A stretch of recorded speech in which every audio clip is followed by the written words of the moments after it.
Welcome back, deep divers. Today we're going deep with Eckhart Tolle's The Power of Now. A book that's really, touched so many people. It has, and it's interesting because it all stems from his His own struggles, yeah. exactly. He talks about this moment where it was so intense that he felt like he couldn't Couldn't live with himself anymore. yeah.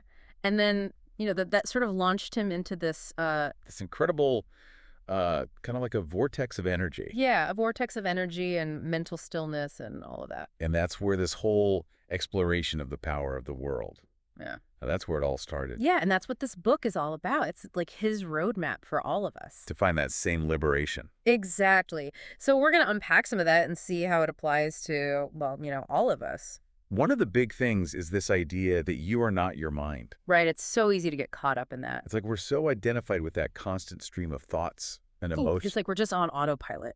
And he has this analogy that I love about the dog and the bone. Oh, yeah. Tell me about that. It's like, imagine a dog just endlessly chewing on a bone. Okay, I can picture that. That's what our minds do with thoughts and problems, just chewing and chewing, even when it's totally unnecessary. And that's got to be exhausting. It is. It drains all our energy. So how do we break free from that? That's where no mind comes in. Okay, no mind. So not being mindless. Right. It's not about emptying your mind or anything like that. It's more about changing how we relate to it. Exactly. It's about observing those thoughts without judgment. So creating space. Yes. And when you do that, it can be incredibly powerful. How so? Well, imagine you're facing a problem at work, something frustrating. Been there. Instead of getting caught in that anxious thinking, you practice no mind. Okay, so I create that stillness. And in that stillness, a creative solution might just pop up. It's like a hidden reservoir or something. Right. And this understanding of the mind leads us to another key point, suffering. Okay, how so? Tolle says that whenever we resist what's happening right now, that's where suffering comes in. It's like we're adding to it, making it worse. Exactly. How often do you find yourself dwelling on the past or worrying about the future? Oh, way too often.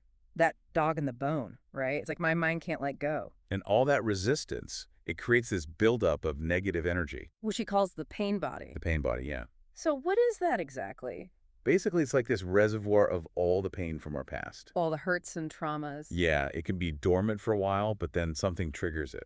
It's like an emotional shadow lurking there. It can tick you over, like manifest as anger, sadness, even wanting to hurt yourself or others. Intense. So how do we deal with that? Tolle says the key is awareness. Okay, so noticing it's happening. Yes, observing it without judgment, and that can help you disentangle from it. Create some space instead of getting lost in it. Exactly. It all comes back to being present, which is really the core of the book. Right, moving from that mind-dominated state to a state of presence. He even tells this story about Carl Jung and a Native American chief. Oh, what's that? Jung learns from this chief that white people, they're always seeking uneasy, restless. Restless, yeah, I can relate to that. It's like we're always looking for something outside ourselves to make us happy. Always wanting more. But Tolle says the real fulfillment comes from turning inward to the present moment. So how do we actually do that? Access this no mind and tap into the now. Tolle talks about these portals, ways to access the unmanifested. The unmanifested. That formless, timeless source of everything. Okay, I'm following. So focusing on the present moment, the inner body, space, silence, these can all open doors. The inner body's interesting. That's not what you usually hear when it comes to spirituality. Right. We often see the body as a hindrance, but Tolle says it can be a gateway. So instead of an obstacle, it becomes a tool. Exactly. Imagine your inner body as this portal to a dimension beyond form and time. That's powerful. And then there's this concept of surrender. Yes. And that's often misunderstood. People think it's about giving up. But Tolle says it's actually a powerful shift in consciousness, an alignment with life. So accepting what is. Yes. Without resistance, allowing life to unfold. So not giving up on our goals, but changing how we approach them. He even talks about surrendered action. What's that? It's like doing becomes this joyful celebration of life energy. Okay, I can see that. Instead of forcing things, you're flowing with them. And that applies to relationships too, right? Absolutely. But we'll dive into that more later. This is making me think about how often we try to change the people we love. Instead of accepting them as they are. Yeah. It's like we resist what is, and that creates so much conflict. Surrender offers a different path, creating space for connection and growth. It's a different mindset. Which brings us to another important theme, impermanence. Everything changes. Tolle reminds us that clinging to things only creates suffering. It's like that quote from the Buddhist monk, all that arises passes away. Powerful, right? It is. It's about finding peace in the ever-changing nature of things. Learning to dance with it all. Exactly. So we've talked about these concepts, presence and surrender, but, they can be pretty profound. Yeah, they are, but how do we actually, live them? Right. How do we actually apply this stuff to our lives and actually find more peace? Exactly. Well, Toll gives us some practices, things we can actually do. Okay, like what? He talks a lot about the breath. The breath. Yeah, something we do all the time, automatically, but when we actually pay attention to it, Uh-huh. it brings us right into the now. Yeah, I've done some meditation, and focusing on the breath is often, the first step. It really helps to quiet the mind. It does. And it's always there. That breath, it's like this constant reminder of the present moment. Yeah, like a bridge between our body and our mind. He also talks about using everyday activities as a way to practice presence. So not just sitting on a cushion and meditating. Right? It's about bringing awareness to even the most, ordinary things. So, washing the dishes could be a meditation. Absolutely. Taking a shower, walking from one room to another. Really? If you do it with full attention, it can become a doorway into the now. It's like finding the magic in the mundane. Exactly. Yeah. And it's not about being perfect, We're going to slip up. Of course. It's a journey. And the key is to just notice when you've wandered off and gently guide yourself back. It's like learning anything new. You're going to make mistakes. And this brings up something important. How do we deal with negative thoughts and emotions? Because they're going to come up. Oh yeah, life throws curveballs, and even with practice, you're still going to experience difficult stuff. So what do we do? Remember the pain body. It feeds on our resistance. It's like we're making it worse by fighting against it. Exactly. But when we surrender to what is, even the unpleasant stuff, that's where the transformation happens. So instead of denying or suppressing our emotions, We acknowledge them, allow them to be present. observe them without judgment. Yeah. Not easy, but powerful. Definitely powerful. And I think this connects to what Tolle says about choosing our responses. Right. He talks about asking yourself, is there joy, ease, and lightness in what I'm doing? That's a good question. If the answer is no, then what? It's a sign that something needs to change. Maybe you need to remove yourself from the situation. Or change it, or maybe just accept it fully. Exactly. We can't always control what happens to us. But we can control how we respond. Yes. And that's where our power lies. This makes me think about the ego and how it plays into all of this. Tolle talks a lot about the ego, that false sense of self. It's like that part of us that's always trying to prove something. Always seeking validation, building itself up. Yeah, but it's never enough.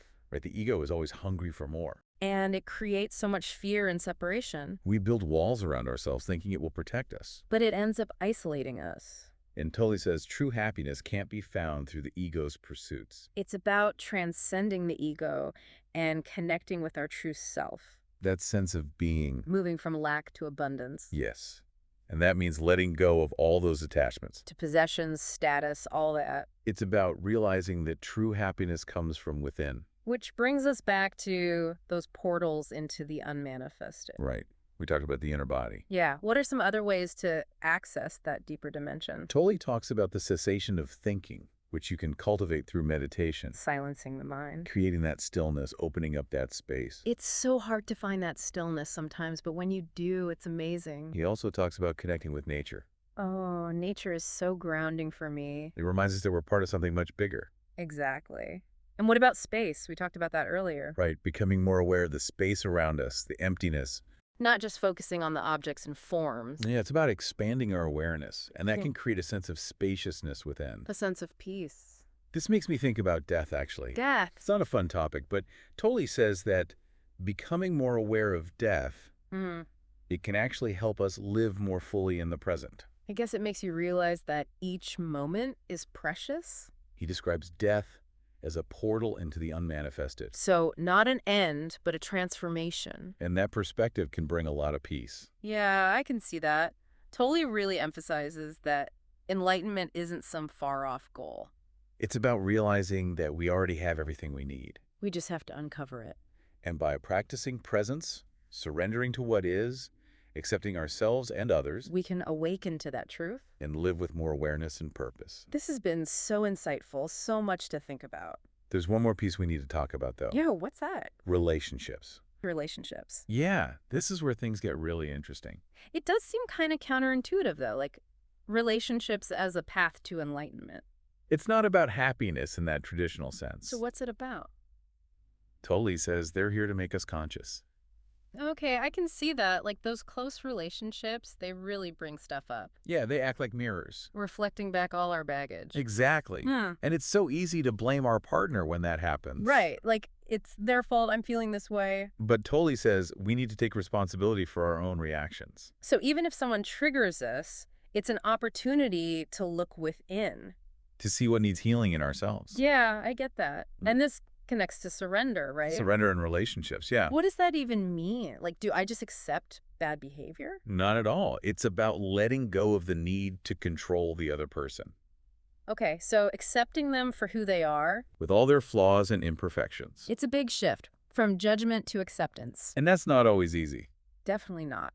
But what about relationships that are just like not good for us? Tolle acknowledges that some relationships are just dysfunctional. And it's okay to walk away? Sometimes that's the healthiest choice. But even in good relationships, there's going to be conflict, right? Yeah, absolutely. That's just part of it. So how do we navigate that without, like, losing ourselves in the drama? Presence is key. Okay, so staying present with our partner, even when it's tough, It creates space for real connection. even when we disagree, You can listen deeply, speak your truth with compassion, try to see their side. and avoid those blame games. It's amazing how often we project our own issues onto our partners. Right. It's like we see in them what we don't want to see in ourselves. Exactly. And those mirrors, they can be powerful tools for growth. If we're willing to look. And when we become more conscious of those patterns, our relationships can become so much healthier. This deep dive into the power of now has been, I don't know, it's been a lot. It's a lot to take in, that's for sure. But in a good way, you know? We've talked about the mind, presence, surrender, relationships. All these big ideas, but what are some things you hope our listeners will take away from this? Yeah, what are some key takeaways? I think the biggest one is that enlightenment isn't something you have to achieve. It's already here. It's available to us right now in this present moment. We have everything we need. It's about stripping away what's blocking us from seeing that. It's not about adding more. It's about letting go. Beautifully put. And by practicing presence, surrendering, accepting ourselves and others, We can awaken to that truth. and live with more awareness and purpose. It's been amazing having you guide us through the power of now. It's been a pleasure I hope this inspires our listeners to explore these ideas for themselves. to connect with that power within. Thanks for joining us on the deep dive.